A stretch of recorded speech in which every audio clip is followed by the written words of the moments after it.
Some people are gonna hate this video. Why? Because they ain't got no common sense. So if you're not into that sort of thing, bye. So what are we doing in this video? Well, I think we're gonna continue the series just using our EDC to meet our survival priorities. Last time we worried about water and we made this water container. And just to keep the series going, I brought this from the last challenge. And since we're talking about managing our priorities, I think the next thing that we need to worry about is shelter. Now, the reason for that is because today it is actually pretty windy, which would suggest that a front is coming in. Okay, so I don't have anything different on me. I have my normal EDC. I do have videos out there showing what I have in my EDC. These videos that we're doing now, this is kind of like why I carry what I carry. So let's just jump right in and we'll go ahead and get started. So before we get moving, we've actually got to talk about what sheltering actually means. In survival, we use the term shelter just to define regulating your core body temperature. So a rise in 2 degrees of your core temp, you're in trouble. And if you fall 2 degrees, it's the same thing. Now, in theory, if you dress for the worst possible condition for this time of year in your area, then you should already have your shelter. But who does that? That doesn't mean that you can't exercise a little common sense into what you dress or how you dress on a daily basis. A lot of people ask me, well, why do you wear long sleeve shirts that, have a hood on them? Well, the main reason, honestly, is just bugs. I hate insects. In the last video, I had mosquitoes everywhere while I was in that bamboo forest. And recently, I actually did a challenge where I was on the water for 3 days and I was totally fine, except for my hands got sunburnt. This is just basically my approach to summer. I want something that's gonna dry really fast. When I put this shirt or the shirts that I have like this into the washing machine and it goes through the spin cycle, when they come out, they're almost already dry. Now, as far as my pants go, I am wearing G1000. That's just Fjallraven saying of having a blend of natural material and synthetic material. But the end result is that they dry really fast. Now, one thing that holds true, it doesn't matter what time of year it is, I always am wearing wool socks and I've always got on wool underwear. Truth is that they don't dry as fast as some of the other synthetics that are out there, but for me, it's more of a hygiene thing. Plus, they're not gonna stink to high heaven. Now, if my socks get wet, I just take them off, I put my Zero shoes back on, I hang up the socks to dry, and then I'm good to go after they've been in the wind or I've dried them over a fire. Now, obviously, I'm in the Southeast, okay? It is hot, it is super humid. My approach to this, if I was in Colorado or California or out in the desert or up in Maine, it would be completely different. Thing is, sometimes you've got to understand the principles behind it. Got to be smart. And now that we've established that most of you probably aren't dressed properly, we're gonna have to talk about other ways that we're gonna regulate our core temp. The first way that you can do that is you can stay hydrated. Your body cannot thermoregulate unless you are hydrated. A lot of people think that you have to stay hydrated when it's really hot because it's hot. But the truth is, even if it's cold, you still need to hydrate. So make sure you drink up. All right, so we've talked clothes and we've talked about hydration. So the next thing is, what kind of cheat codes do we have around? In other words, what do we have access to resource-wise that will help us to manage our calories and manage our hydration? Wow, check this out. This is so cool. Look at this tree and how they have welded themselves together. Man, that is so cool. You just don't get to see stuff like this very often. As a matter of fact, look how it's grown around where these people have carved their initials into the tree. I mean, seriously, how long has that been there? That's really cool, but you definitely don't want to camp underneath this. That would be a bad thing. Instead, what I'm gonna do is I'm gonna take you to a resource that's on the way to that bamboo forest that we got the bamboo from. All right, let's pop out of the woods here. And look what we found right here. Talk about a primo shelter. Look at this table. We've even got wooden benches. What we have here is a church, a small Baptist church that's in the middle of a bunch of core property. Look at the view that we have. We have great visibility on all sides. Now, a lot of people may be thinking, well, that's crazy, but I live here in the Bible Belt, and so there's a church on just about every single block here. And historically speaking, for millennia, the church has served as a place for weary travelers where they can seek shelter or seek help. And so it's often an overlooked resource that you probably have access to where you're at. I did a challenge a couple of years ago where I found a church just like this, a small church out in the middle of nowhere. And they didn't have a nice roof like this one does, but they did have the classic Baptist concrete table. And believe me, after having walked miles and miles and miles, it was no big deal for me to just jump up on that table and go right to sleep. Praise the Lord. Look at this, right? Baptist tables. Baptist table. They're sleeping right here. Shelter. Surprisingly comfortable. Indeed. At any moment, all electronics could cease to function. This includes your car, your home, your business, and our entire electrical infrastructure. Learn how you can protect yourself from a massive electrical disturbance today. Visit www.emppro.com or call 833-EMP-PRO4 today. Now, it doesn't have to be a church. I'm just trying to call your attention to something that you might not have thought about. It could be like a rundown gas station that's closed, or maybe it's a junkyard, or God knows what. There's lots of things that you could potentially use as resources in time of need. And everything doesn't always have to be a non-permissive environment exercise. And something that I always tell people in classes is if there's a resource available, then it's not cheating. What do we have here? Wow. Wouldn't that have been cool if it had actually worked? And here's another spot underneath these stairs right here that you could sleep out. I mean, you've got shade. You've also got an excellent view from here. And the thing is, you'll never find resources like this unless you actually get out there and you start practicing. And another quick tip is when you're walking places, don't be looking at your feet all the time. Make sure that you look up and see what kind of resources you have available. You want to keep your head on a swivel, and you want to be constantly looking for resources that are around you. You never know what you're going to find if you just keep your eyes open. But the point being is you have to be situationally aware in order to find things. Cordage. What's this? A trash bag? And this is the kind of thing that I'm talking about. This is the baptismal pool for the church. If there was a tornado, guess where I'm going? All right, let's get back in the woods, because that's what everybody wants to see anyway, because I've got something that is grabbing my attention over here, and that's natural shelters. Make sure there's no snakes. This is a perfect copperhead area.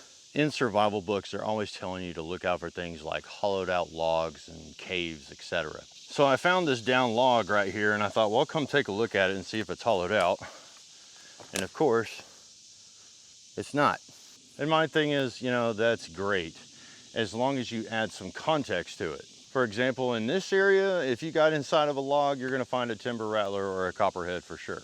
Then you've also got to worry about brown recluses and black widows and scorpions and ants, and not to mention things like black bears or mountain lions. And have you ever gotten next to a pissed off possum? Point being is that this time of year in this area, that's just not very smart. Now here's the kind of thing that I was looking for. Y'all are really lucky. This is perfect. I couldn't have found a better spot to go to. I mean, look inside of here.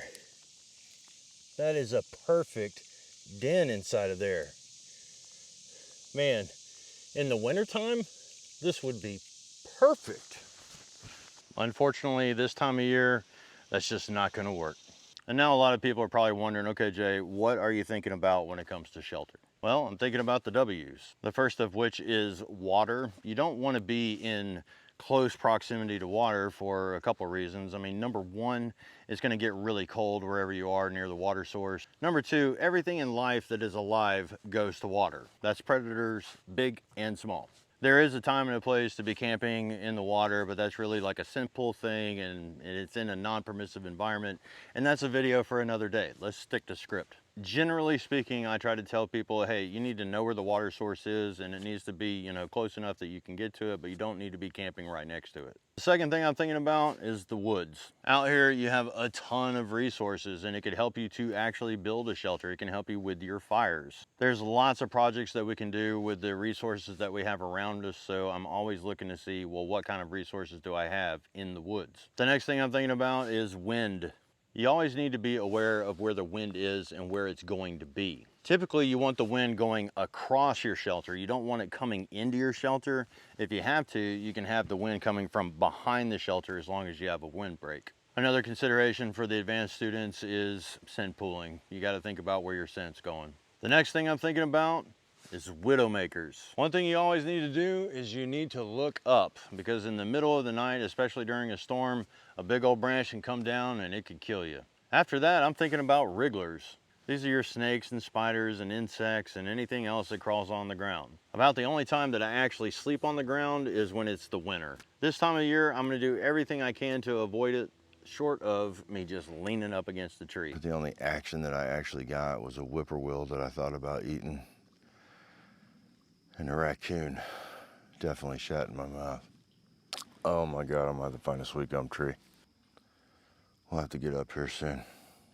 So there's my bed last night, and I'm telling you, it was like perfect, but... And the truth is, you're gonna have stuff that's crawling on you at night. But just about every woodsman that I have ever met at some point has leaned up against a tree and just gotten some Z's. And most of the time when it comes to my EDC, that's exactly what I'm looking for, a tree that I can just lean up against. Remember, this is survival. It's about conserving calories and hydration. The truth of the matter is, you are probably not gonna have all the resources on you to build some kind of elaborate shelter. And that's one thing that bothers me about some of the YouTube channels or some of the shows that you watch. They're always building some kind of bougie hotel, when in reality, that's probably the last thing that you should be doing. Anybody who has built a primitive natural shelter will tell you they just don't keep the water out. Now, I've had straw roofs, I've had bamboo roofs, and they do a pretty good job. If you can find moss, depending on where you are in the country or your terrain, you might find that. You can build a shelter, but you're gonna expend a lot of calories doing it. And honestly, it's situationally dependent, and you gotta ask yourself, how long are you actually gonna be here? I mean, are you just trying to catch a little bit of sleep because you're on the move, or are you actually gonna be staying in place for a little while? If you were gonna stay in place, sure, I would say invest the time, invest the calories, all that stuff, you know, go ahead, build yourself a shelter. But if you're just passing through, there's really no point in doing that. But for those of you that just can't handle not having a shelter, I've got something for you. But first, we're gonna drink some water. Man, that's working like a charm. All right, so the next question is gonna be, you know, what do you have in your EDC that could help you out in a situation like this? And so as a last resort, I carry one of these. It's from Don't Die in the Woods. These are extra large survival blankets, and I mean, really, seriously, look at this. They've packed down so small, it's really easy to fit into your pocket. There's really no excuse not to have one. Additionally, I also carry 25 feet of paracord, and I've also got 25 feet of bank line, and then I've got 25 feet of Technora cordage that's in my cash belt. One of the things about cordage, the reason that I think there's just no excuse not to have it, is because if the people of yesteryear had what we have today, that's what they would have carried. Number two, it's resource dependent. You have to find the right stuff in order to make cordage, and then there's the time that it takes to actually make it. Yes, I can make the cordage. No, I don't find it sensible. Now let's go pick us a spot and make sure that we don't. Okay, I think I have found us a decent enough spot. There's lots of resources that we can use as far as wood goes. There's lots of ferns that we could make a bed out of. The water, it's like 100 yards that way. We've got a decent enough area here that is protected behind us, so we could see anything that's coming in front of us. As far as the wrigglers go, you know, I'm not getting ate up by mosquitoes or gnats, and so that's a good thing. I mean, we're probably gonna have to deal with other things though. But hey, sometimes it's about picking your poison and doing what you can with what you got. The only thing that's really bothered me a little bit is the fact that there is a little bit of wind. It's not too bad, but you know, like I said, there's like a storm system that's coming in, so we're just gonna have to deal with it. At least we are in the woods and we don't have to worry about it as much as when you're out in the open. And there are no widowmakers, so we should be good to go. So right now the wind is coming to my face, and a little trick you can do is you can open up your eyes really wide and look like you're bug-eyed on Coke or something. You can actually feel the wind on your eyes. They're very sensitive. And just in case it rains, I want to make sure that, you know, that rain isn't blowing into the shelter. I mean, my first inclination is I want the back of the shelter going this way, but we're protected from the back. I want to be able to see what's in front. But in this particular case, it's going to be more advantageous for us to go ahead and make sure the back of the shelter is going that way. But first things first, we gotta open this up and we gotta see what we're dealing with. But I'm thinking in my mind that we're gonna use this tree and that tree. And one thing that you'll notice immediately about this is the color. That's something that I really like about the Don't Die in the Woods, is it's kind of like a green. You know, a lot of people carry orange, you know, reflective, and that's good, you know, if you're trying to signal for help. In this case, I've been practicing more and more working in non-permissive environments, and so that's something that attracted me to this one. And something else you can see is, I mean, look how tall this is. It will actually cover somebody my size. So let's go ahead and open this thing up and see what we're dealing with here. I have a hate-love relationship with these things. I mean, I like them and I hate them at the same time. But as far as emergency blankets go, I mean, this one actually is pretty sweet. I mean, look at that. Look how big that thing is. You got to be careful with these NASA products, you know. First thing I'm going to do is just pull out a length of cord. What I'm going to do is just tie a bowline, do an overhand loop just like this. Then I'm going to take this end, I'm going up through the hole. I'm going to go around this and back down into the hole, and we have a bowline. Now what that's going to allow me to do is I'm going to go around the tree. I'm going to pass my cordage through that loop, tighten it up, and we've got our first attachment. Wow, that was hard. Now I'm going to walk to the other tree, and what I'm going to do is I'm going to actually leave some slack in the line, and I'll show you why here in a minute. Now I'm going to tie a taut line, so I'm just going to go over the line, over and under once and twice, just like that. Now this is going over, under, and back down through that hole. And that's going to be tight. I can move it, but when I pull on it, it stays in place. So this is our friction device, kind of like a Prusik. Okay, now you can make this as complicated as you want to. If you don't know how to tie the knots, just tie a lot. What I've done here is I've just picked up some duff off of the ground, and I'm going to place it on the inside of this, on the corner, make myself a little ball, just like this. It's not complicated. I'm just going to take this and make a round turn, just like this. I'm going to go through the loop, pull out the line. This is what you'll have. Now I'm going to take it and I'm going to place it over. Okay. Pull it tight, and now we have a corner secured. Now we're going to come over here and do the exact same thing that we did before, I hope. Just like so. Now all we got to do is pull this tight. Bam. And then we can't forget to mind the cordage for the people that are OCD. There we go, nice and neat. Let me just slide it in.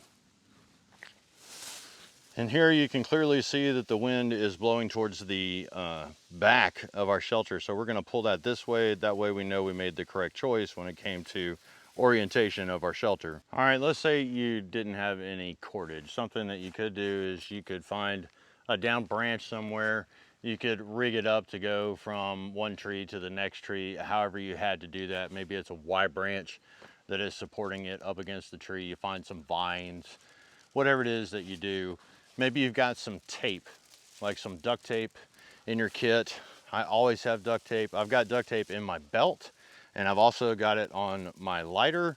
It's just a good thing to have, but you could just wrap this around the tree and then you could duct tape it off and you're good to go. Now we could attach this at the back the same way that we did up here at the top, but you don't have to do that. I mean, let's go find something in the woods that we can use to tie down the back or secure the back. Yeah, this will work. Ooh. Ooh. Get a pump in. Now, personally, I prefer, you know, staking it off or tying it off or whatever, but sometimes you got to just do whatever you can with what you got. So let's roll this up under here and lay that like that. Now we can pull it and make it taut. There we go. Done. Okay, that is certainly enough room for us to make an emergency shelter. Yeah, I'm completely happy with this.